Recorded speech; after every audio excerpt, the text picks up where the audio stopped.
brought you by Silver Pumps and Motors. Top quality और consistent performance के लिए सिर्फ सिल्वर पंप्स नाम याद रखना। తనపై బీఆర్ఎస్ ఎమ్మెల్సీ కవిత చేసిన పరోక్ష వ్యాఖ్యలకు కౌంటర్ ఇచ్చారు మాజీ మంత్రి జగదీష్ రెడ్డి.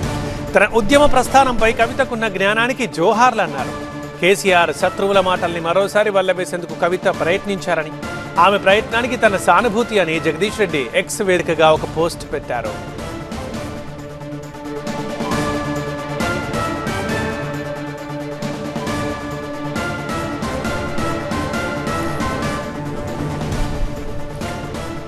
తనపై బీఆర్ఎస్ ఎమ్మెల్సీ కవిత చేసిన పరోక్ష వ్యాఖ్యలకి కౌంటర్ ఇచ్చారు మాజీ మంత్రి జగదీష్ రెడ్డి. ఈ మేరకు ఆయన ఒక పోస్ట్ పెట్టారు. మనం టీవీ న్యూస్ స్క్రీన్ మీద పోస్ట్ కూడా చూస్తున్నాం ఎక్స్లో.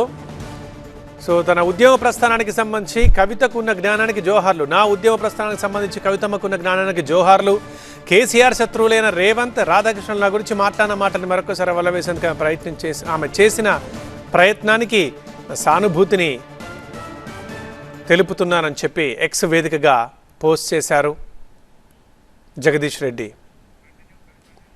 అంతకుముందు జగదీష్ రెడ్డిపై కవిత చేసిన పరోక్ష వ్యాఖ్యలు ఏంటి ఒకసారి చూద్దాం.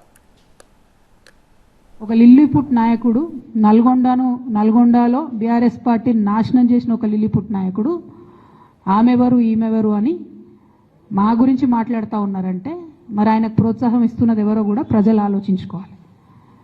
ఇవాళ నల్గొండ జిల్లాలో ఒక సీటు కూడా రాలే.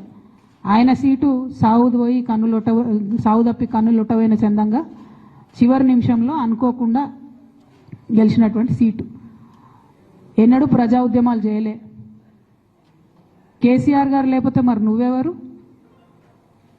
అది కూడా ఆలోచించుకోవాలి కదా. కేసీఆర్ గారు లేకపోతే బీఆర్ఎస్ పార్టీలో ఉన్న ఏ నాయకుడైనా ఎవరు? ప్రజలకు మనందరినీ పరిచయం చేసింది కేసీఆర్ గారే కదా. మనలో మనం కన్ఫ్యూజన్ ఉన్నప్పుడు ఇష్టం వచ్చినట్టు మాట్లాడుకోవచ్చా? ఈ లిల్లీపుట్ నాయకుడు మాట్లాడంగానే ఇంకో చిన్నపిల్లగాడు నిన్నగాక మొన్న మా పార్టీలోకి వచ్చిన వాళ్ళు కూడా ఎటుపడతట్టు మాట్లాడు. అసలు ఎవరు మీరు? మీకు తెలంగాణ ఉద్యమంతో సంబంధం ఏంది? బీఆర్ఎస్ అధికారంలోకి వచ్చినాక బీఆర్ఎస్లోకి వచ్చి పదవులు పొంది ఉల్టా నా మీదనే మాట్లాడతారా మీరు?